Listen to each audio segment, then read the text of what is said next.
Hello guys, good morning. Welcome to my channel Sukum study. आज है 28 तारीख और 28 तारीख के जितने भी महत्वपूर्ण करंट अफेयर बनते हैं हमने इस वीडियो में कवर किया है। तो चलिए बिना देरी के वीडियो को शुरू करते हैं और वीडियो के अंत में हम आपसे पूछेंगे एक प्रश्न, उसका जवाब आप हमें कमेंट में ज़रूर बताएं। तो ये रहा हमारा पहला प्रश्न। कौन व्यक्ति हाल ही में बिहार विधानसभा के नए स्पीकर बने? तो ये बने हैं विजय कुमार सिन्हा बने हैं। अब जब बात बिहार की आई है तो बिहार के बारे में थोड़ा जान लेते हैं। 7वीं बार शपथ ली है मुख्यमंत्री के रूप में नीतीश कुमार ने, और फागू चौहान वहाँ के कौन है? तो गवर्नर हैं। वहाँ की जो प्रमुख नदियाँ हैं वो हैं गंगा, कोसी और गंडक। गंडक को कहा जाता है बिहार की शोक नदी। अगर आपको हमारा वीडियो हेल्पफुल लगता है तो हमारे वीडियो को ज़रूर लाइक करें और हमारे चैनल को ज़रूर सब्सक्राइब करें। आज के वीडियो का टारगेट रखते हैं हम 10 लाइक का, तो आप इसे अचीव करने में हमारी मदद करें। तो चलिए बढ़ते हैं। तो ये रहा हमारा दूसरा वन लाइनर प्रश्न। अयोध्या राम की नगरी कहा जाता है। अयोध्या हवाई अड्डे का नाम बदलकर क्या रखा गया है? तो मर्यादा पुरुषोत्तम श्री राम हवाई अड्डा रखा गया है। अब जब बात अयोध्या की आई है तो ये अयोध्या कहाँ है? तो ये उत्तर प्रदेश में, और उत्तर प्रदेश के मुख्यमंत्री कौन है? तो योगी आदित्यनाथ है। और राज्यपाल कौन है? तो आनंदीबेन पटेल हैं। अब वहाँ के जो नेशनल पार्क हैं वो दुधवा नेशनल पार्क वहाँ के प्रमुख हैं। अब वहाँ पे इसी साल हाथी म्यूजियम बनाया गया था, वो बनाया गया था मथुरा में। अब वहाँ पे एक नदी है जो जिसकी राजधानी उस नदी के किनारे बसी है, वो है गोमती नदी। गोमती नदी के किनारे कौन सी बसी राजधानी है? तो वो है लखनऊ। बढ़ते हैं अपन लोग अगले प्रश्न की ओर। तो हमारा अगला प्रश्न है, प्रतिवर्ष राष्ट्रीय दुग्ध दिवस कब मनाया जाता है? तो ये 26 नवंबर को मनाया जाता है। बढ़ते हैं अपन लोग अगले प्रश्न की ओर। तो हमारा अगला प्रश्न है कि कौन व्यक्ति को हाल ही में आईसीसी के नए अध्यक्ष के रूप में चुना गया है? तो ये चुना गया है ग्रेग बार्कले को चुना गया है। अब जब बात आईसीसी की आती है तो आईसीसी के बारे में जान लेते हैं। इसका मुख्यालय कहाँ है? तो ये दुबई में है। और दुबई कहाँ है? तो यूएई में है।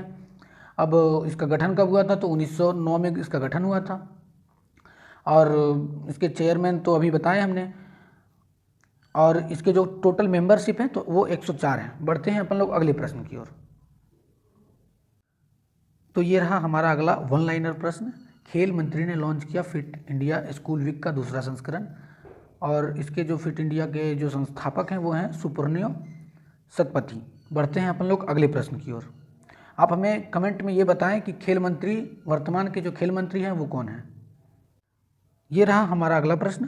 प्रतिवर्ष भारतीय संविधान दिवस कब मनाया जाता है? तो ये 26 नवंबर को मनाया जाता है। बढ़ते हैं अपन लोग अगले प्रश्न की ओर।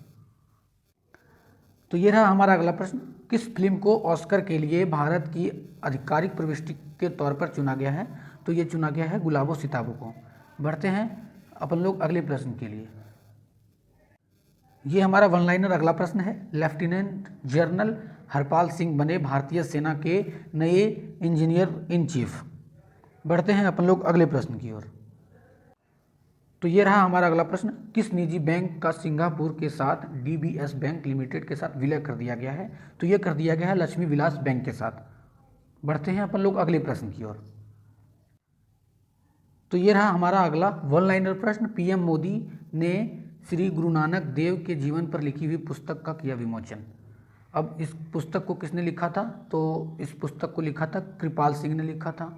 और जब इसने विमोचन किया तो उस टाइम अल्पसंख्यक मामलों के जो मंत्री हैं मुख्तार अब्बास नकवी वो भी मौजूद थे। बढ़ते हैं अपन लोग अगले प्रश्न की ओर। तो ये रहा हमारा अगला प्रश्न। किस राज्य में जबरन धर्मांतरण के खिलाफ एक अध्यादेश पारित किया गया है? तो ये किया गया है उत्तर प्रदेश में। जब बात उत्तर प्रदेश की आ गई है तो थोड़ा उत्तर प्रदेश के बारे में जान लेंगे। इसके जो राजधानी है वो है लखनऊ, और लखनऊ गोमती नदी के किनारे बसा हुआ है। और वहाँ के जो मुख्यमंत्री हैं वो योगी आदित्यनाथ हैं, और आनंदीबेन पटेल वहाँ के गवर्नर हैं। और वहाँ का नेशनल पार्क एक है, बहुत महत्वपूर्ण है, वो दुधवा नेशनल पार्क है। बढ़ते हैं अपन लोग अगले प्रश्न की ओर। तो हमारा अगला प्रश्न ये रहा। किस देश के प्रधानमंत्री को नोबेल शांति पुरस्कार 2021 के लिए नामित किया गया है? तो ये किया गया है इजराइल के प्रधानमंत्री को। अब वहाँ की जो प्रधानमंत्री हैं वो कौन है? तो वो हैं बेंजामिन नेतन्याहू। अब जब शांति पुरस्कार के लिए नाम घोषित हुआ है तो प्रश्न तो बनेंगे ही बनेंगे। तो कैपिटल जान लें। तो कैपिटल है जेरूसलम, और करेंसी क्या है? तो करेंसी है न्यू गेकेल। बढ़ते हैं आप लोग अगले प्रश्न की ओर। तो ये रहा हमारा अगला प्रश्न, और अगला प्रश्न ये है कि किस अदालत ने यह फैसला सुनाया है कि केंद्र और राज्यों को नागरिकों के अर्जित संपत्तियों को अनिश्चित काल तक अधिकार रखने की नहीं है, अनुमति नहीं दी जा रही है। तो ये दी जा रही है सुप्रीम कोर्ट के। सुप्रीम कोर्ट ने ये फैसला सुनाया है। बढ़ते हैं अपन लोग अगले प्रश्न की ओर। तो ये रहा हमारा अगला प्रश्न, और अगला प्रश्न है कोरोना से संबंधित है। अभी कोरोना के केसेस जो हैं वो 93,09,888 हो गया है पूरे भारत में, और 1,35,715 लोगों की मौत हो गई है। आज के लिए इतना ही। आपको हमारा वीडियो अगर हेल्पफुल लगता है तो हमारे वीडियो को ज़रूर लाइक करें और चैनल को ज़रूर सब्सक्राइब करें। और आज का हमारा प्रश्न है कि जो पार्लियामेंट ने अभी एक्ट आईपीयू के नए ऑडिटर कौन है, पार्लियामेंट के आईपीयू के नए ऑडिटर कौन है, इसका नाम हमें ज़रूर बताइएगा आप हमें कमेंट में। और आपको हमारा वीडियो अगर पसंद आता है तो आप ज़रूर लाइक करें और साथ में अपने दोस्तों के साथ शेयर भी ज़रूर करें। Thank you, thanks for watching.